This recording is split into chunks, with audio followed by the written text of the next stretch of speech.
Graças a paz, evangelista Renato, tudo bem? De volta aí com o nosso novo vídeo, dons de serviço, os dons que estão relacionados lá na carta de Paulo aos Romanos, capítulo 12, versículo 6 e ao versículo 8.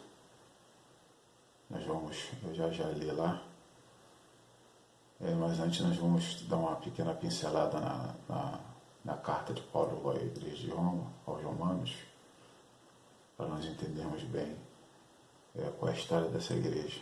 Isso é importante, é interessante. A primeira coisa que nós vamos entender é que Paulo não é o fundador dessa igreja. Ele deixa isso bem claro nos capítulos 1, do versículo 10 ao 15, e no capítulo 15 também, do versículo 20 ao 22 dessa referida carta. Ele deixa claro que ele não é o fundador dessa igreja. Aqui ele abre mão de uma regra, né? Que ele cita lá em 2 Coríntios capítulo 10, versículo 16, de ele não edificar sobre o alicerce que ele não construiu. E ele decide escrever, então, a igreja de Corinto, a igreja de Roma, perdão, a igreja dos romanos, a igreja cristã que estava em Roma.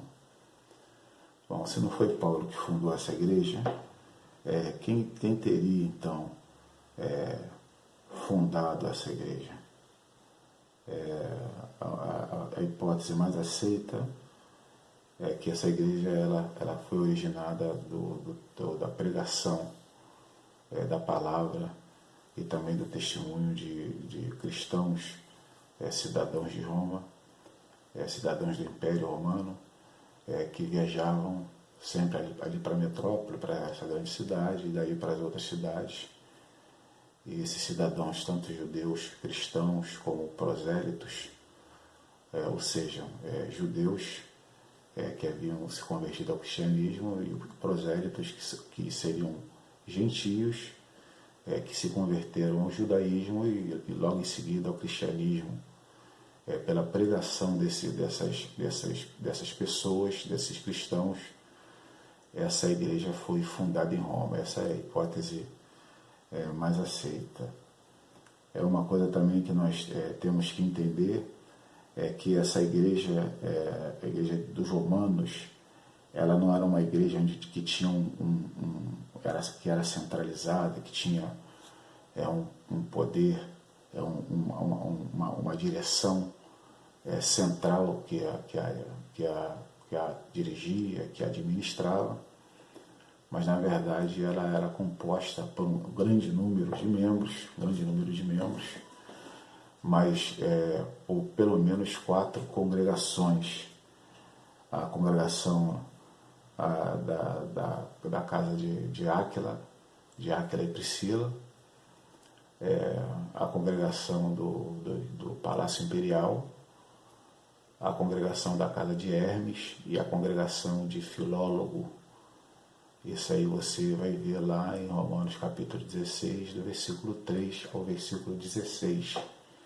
Então não era uma igreja centralizada, era uma igreja que se dividia em pelo menos 4 congregações.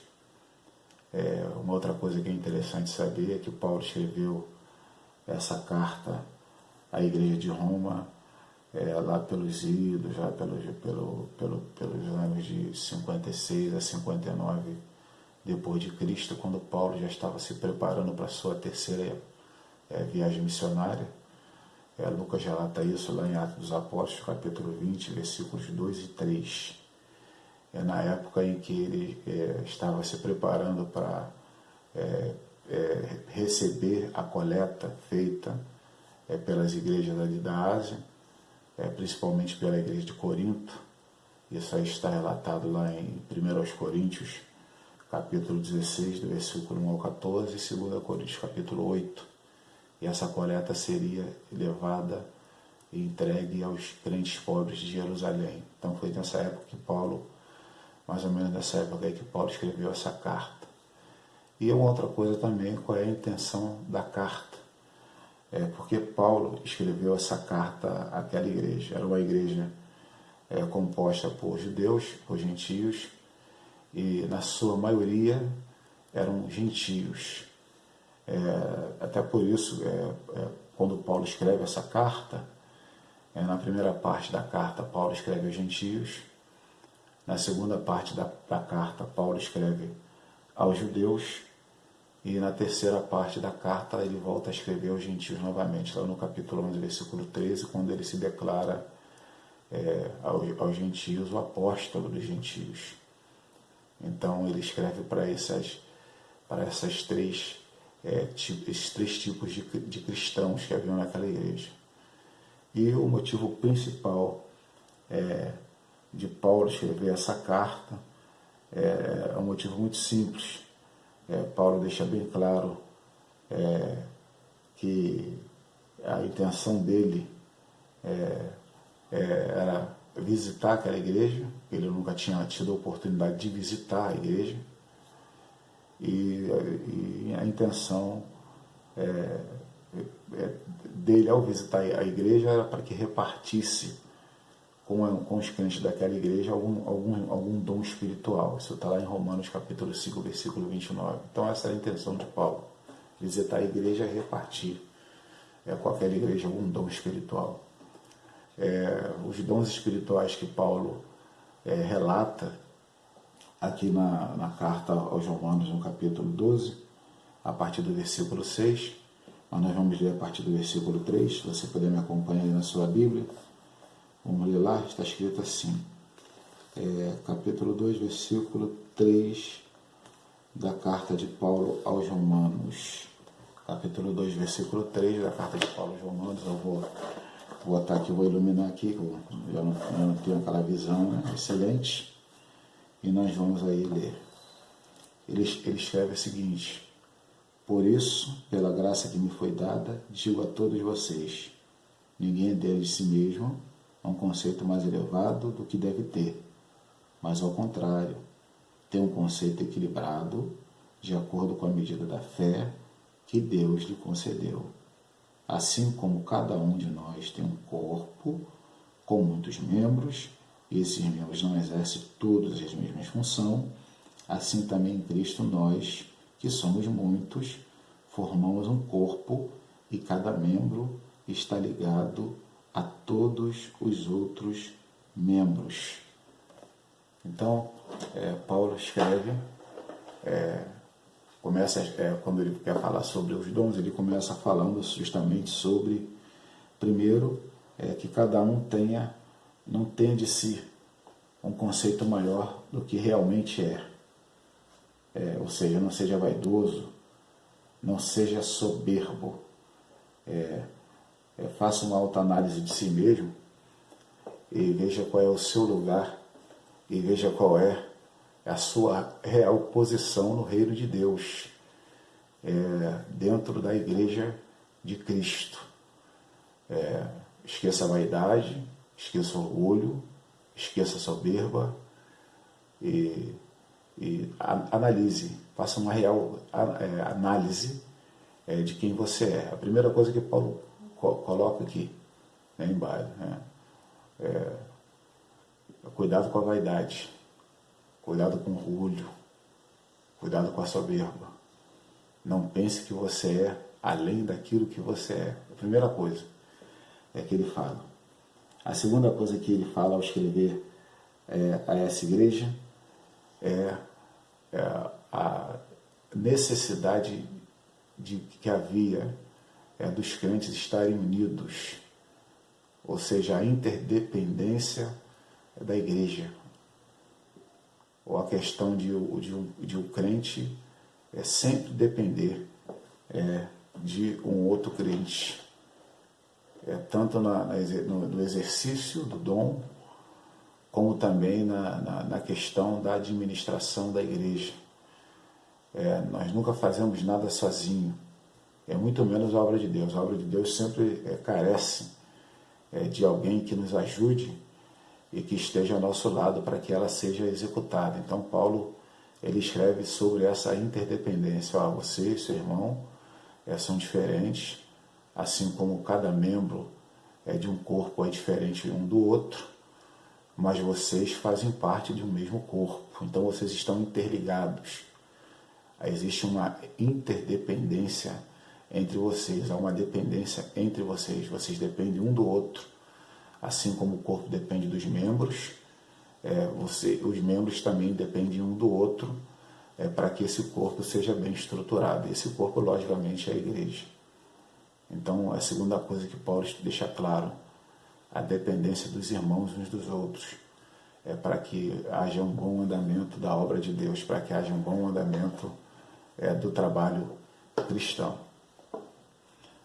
Paulo começa escrevendo essa carta, ele fala do primeiro dom, lá no capítulo 6, ele escreve o seguinte, capítulo 12, versículo 6, ele escreve, ele fala sobre o dom de profetizar. Então, lá no capítulo 6, ele diz, temos diferentes dons de acordo com a graça que nos foi dada. Se alguém tem um dom de profetizar, use-o na proporção da sua fé. Então, ele fala do dom de profetizar como serviço. Quando se fala do dom de profetizar como serviço, significa que o dom de profetizar é a declaração inspirada da verdade e também a pregação da palavra do reino. Então, há uma grande preocupação de Paulo quando fala sobre esse dom de profetizar, e ele diz, se alguém tem o dom de profetizar, use-o na proporção da sua fé. Ou seja, faça uso dessa declaração inspirada da verdade, segundo a proporção da sua fé. Acredito que ele queira dizer que quanto mais fé você tiver no uso do dom, quanto mais dependente você se colocar diante de Deus e do Espírito Santo no uso desse dom, mais você será usado nesse dom, o dom de profetizar. Então, quando nós pensamos no dom de profetizar, nós voltamos ali na carta de Paulo aos Coríntios, na primeira carta, no capítulo 14, versículo 3, e nós entendemos mais uma vez, trazemos aí para os irmãos mais uma vez, o objetivo do dom de profetizar, que era exortar a igreja, consolar a igreja e edificar a igreja. O objetivo do dom de profetizar. Então, Paulo fala, use o dom na proporção da sua fé. O grande perigo do dom de profetizar como nós falamos lá em Deuteronômio no capítulo 18, versículo 20, o profeta ele querer ir além daquilo que Deus lhe entregou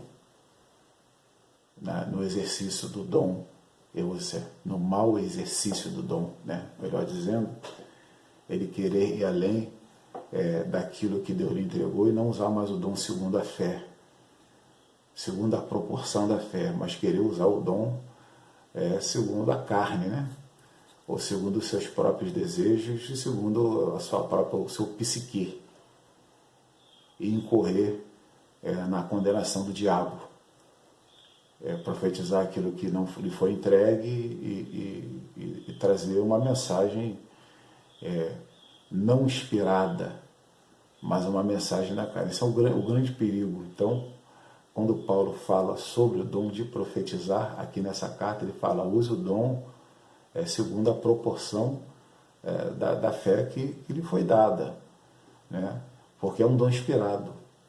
Então, se é um dom inspirado, use segundo a inspiração que o Espírito Santo lhe deu. E quanto mais fé você tiver, quanto maior a proporção da sua fé, e a fé é algo sobrenatural, não é algo da carne, maior vai ser o efeito dessa profecia espiritualmente para a igreja, mais benefícios esse dom vai trazer para a igreja, e mais a igreja vai ser edificada, mais a igreja vai ser exortada e mais a igreja vai ser consolada. Use então esse dom segundo a proporção da sua fé. Quando Paulo escreve aos Coríntios, capítulo 14, mais uma vez, versículos 24 e 25, fazendo um contraste entre o dom de profetizar e o dom de falar em línguas, ele escreve o seguinte: mas se entrar algum descrente ou não instruído, quando todos estiverem profetizando, ele por todos será convencido de que é pecador, e por todos será julgado, e os segredos do seu coração serão expostos. Assim ele se prostrará rosto em terra e adorará a Deus, exclamando: Deus realmente está entre vocês. 1 Coríntios capítulo 14, 24 a 25. Então, você é profeta? Deus te chamou para ser profeta? Profetize. Mas profetize segundo a proporção da sua fé, né, que é algo sobrenatural. Né? Não dê lugar à carne, não caia na condenação do diabo, tentando usar um dom inspirado por Deus, né, um dom que traz a inspiração da verdade,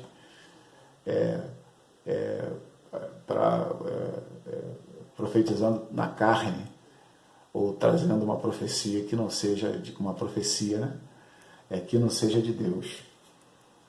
Quando ele fala também sobre esse dom de profetizar, ele quer dizer da pregação do Evangelho, da pregação da palavra. Capítulo 10, versículo 7 de Mateus, quando Jesus ele dá uma ordem expressa aos discípulos, ele diz: por onde forem, pregue essa mensagem, o reino dos céus está próximo. Paulo, quando escreve na sua primeira epístola, capítulo 2, versículo 9, ele escreve o seguinte: vocês, porém, são geração eleita, sacerdócio real, nação santa, povo exclusivo de Deus, para anunciar as grandezas daqueles que os chamou das trevas para as suas maravilhosas luz. Então, esse dom de profetizar, ele é tanto a divina inspiração da verdade, a inspiração da verdade, e também a pregação da palavra de uma maneira inspirada. Aqueles discípulos, quando foram pregar a palavra, lá no capítulo 10, no versículo 7 de Mateus, eles praticamente tinham pouca instrução, porque Jesus preparou eles rapidamente para que eles pregassem a palavra. E a ordem que Jesus determinou, uma ordem direta de Jesus para aqueles discípulos, era que eles pregassem simplesmente que o reino dos céus está próximo. E foi uma mensagem inspirada do coração de Jesus para o coração daqueles discípulos. Então, uma pregação inspirada, essa profecia que Paulo se refere, a inspiração, a declaração inspirada da verdade, e uma pregação também inspirada, aquela pregação que o Espírito Santo coloca no coração do determinado crente, do determinado indivíduo que tem esse dom, para que ele possa pregar ou para que ele possa profetizar sobre as coisas, acerca das coisas do reino de Deus, segundo a proporção da sua fé, e não conforme a sua vontade, ou conforme o seu psique. Então, esse é o grande cuidado que nós temos que tomar ao exercer esse dom, o dom da profecia. A segunda coisa que Paulo escreve nessa carta, no versículo 7, ele escreve: se o seu dom é servir, sirva. Aí quando nós olhamos essa palavra servir, essa palavra servir, vindo do grego diaconia, essa palavra ela pode ser tanto traduzida como servir, como ministrar. Então, o que é um ministro? Senão um servo de Deus. Quem sou eu como ministro do Evangelho? Um evangelista. Eu sou um servo de Deus. Então, qual é a minha função como servo de Deus? Servir. Servir. Por isso que Paulo, quando escreve lá no versículo 13, ele olha, não tenha de você uma imagem além daquilo que você é. O que você é dentro do reino de Deus? Qual é o teu papel dentro do reino de Deus? O teu papel é servir. O meu papel é servir. Nós somos servos. Então nós temos que exercer o serviço da diaconia. Nós temos que exercer o ministério, o trabalho da diaconia dentro desse contexto do reino de Deus. Quando Paulo escreve aos Filipenses, capítulo 2, versículo 5, ele nos traz um maior exemplo de servo, que é o próprio Jesus Cristo. E ele escreve o seguinte: seja a atitude de vocês a mesma de Cristo Jesus, que, embora sendo Deus, não considerou ser igual a Deus. E até era algo que ele devia apegar-se. Mas, ao contrário disso, esvaziou-se a si mesmo, vindo a ser servo, tornando-se semelhante aos homens. Filipenses capítulo 2, versículo 5 ao 7. Então, o primeiro exemplo de servo é o próprio Jesus Cristo. Nós imitamos ele, né?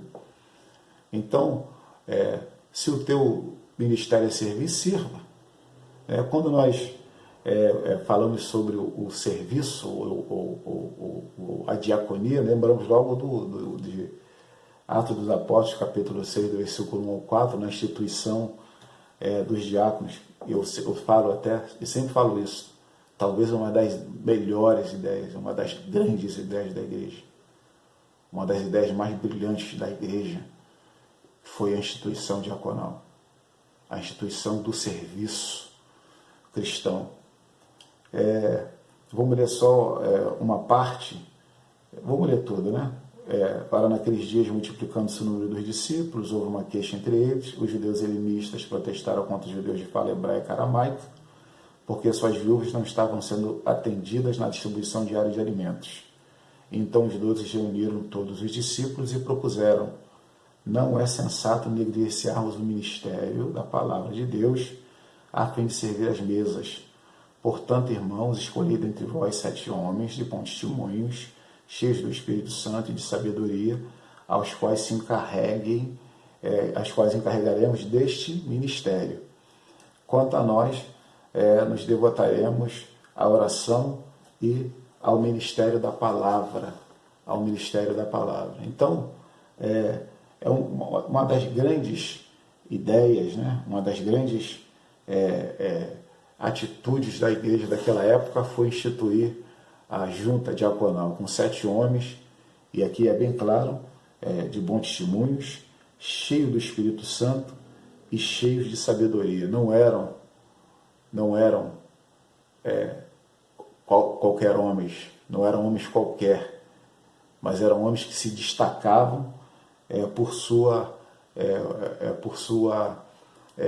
atitude espiritual e pela sua comunhão com Deus. Era um homem cheio do Espírito Santo, tanto que desse grupo de sete homens que foram escolhidos para o ministério de diácono, pelo menos 2 ali se destacaram, que foi Estevão, ao pregar a palavra lá no próprio capítulo 6 de Atos dos Apóstolos, de uma maneira intrépida, de uma maneira ousada, e também Filipe, que foi o homem, né, que pregou ali para o eunuco da Etiópia, convertendo o eunuco e dando a oportunidade que a palavra de Deus fosse levada para a Etiópia e pregada na Etiópia. Então não eram homens qualquer, eram homens que tinham virtudes em si, eram homens que eram cheios do Espírito Santo, E eles se destacaram, esses 2 homens se destacaram dentro do Evangelho, porque o grande perigo do exercício do diaconato, o grande perigo do exercício do diaconato, do serviço cristão, que é um serviço material, praticamente material. Qual é o serviço do diácono? O serviço do diácono é cuidar da ordem do culto, ficar na portaria, servir ali ao ministério, cuidar da parte social, levando ajuda, donativos aos necessitados da igreja. Então, o grande perigo assim, desse ministério é que isso pode fazer com que o indivíduo que exerce esse serviço, ele esqueça dos outros serviços, ele esqueça de buscar os outros dons, ele esqueça de buscar as outras virtude, os outros trabalhos, ou se aperfeiçoar de maneira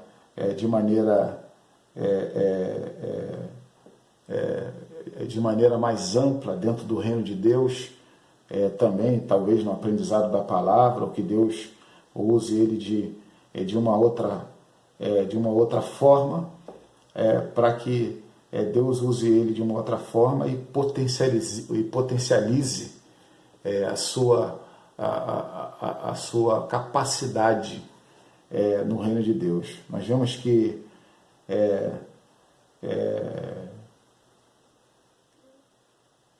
que Filipe, por exemplo, que se destacou, que foi um dos mais se destacaram, né? Estevão morreu logo em seguida, que foi um mais se destacaram, ele acabou recebendo também o título de evangelista, porque Filipe ele era um homem cheio do Espírito Santo, apesar de ser diácono, né? Escuta isso, apesar de ser diácono, não desmerecendo a função, eu vou explicar, era um homem cheio do Espírito Santo e acabava fazendo aquilo que Deus mandava e acabava indo até onde Deus queria que ele fosse. Ele não se prendia só na função de servir às mesas, ou de estar na portaria, ou de cuidar da ordem do culto. Ele buscou além disso, para poder servir bem, servir melhor o reino de Deus. Então, quando se fala do serviço, se fala, lógico, voltamos aqui depois de um corte, né, no nosso vídeo. Então o evangelista Felipe fez isso. Tanto que no capítulo 21, versículo 8 de Atos dos Apóstolos, ele é chamado por Lucas como Felipe o evangelista. Ser diácono, eu fui diácono, e ser diácono talvez seja uma das funções mais importantes da igreja. E é de suma importância o serviço diaconal da igreja. Mas o diácono nunca pode se prender somente no trabalho de material da igreja, da limpeza, da portaria, da ordem do culto, mas também buscar um aperfeiçoamento no seu ministério e buscar estar mais próximo de Cristo. Marta, por exemplo, lá no capítulo 10, do versículo 40 ao 42 de Lucas, ela era muito prestimosa, ela se dedicava ao serviço, material, e quando Jesus chegou lá na casa, ela correu para cozinhar, e isso estava errado? Não, estava correto.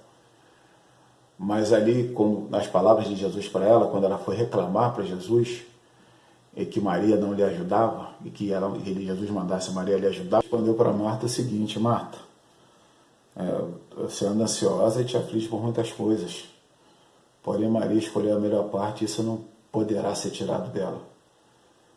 Então, busque sempre, lógico, servir, até porque todos nós somos servos, todos nós temos que exercer a diaconia, não só os diáconos da igreja, mas procure também se aperfeiçoar, procure também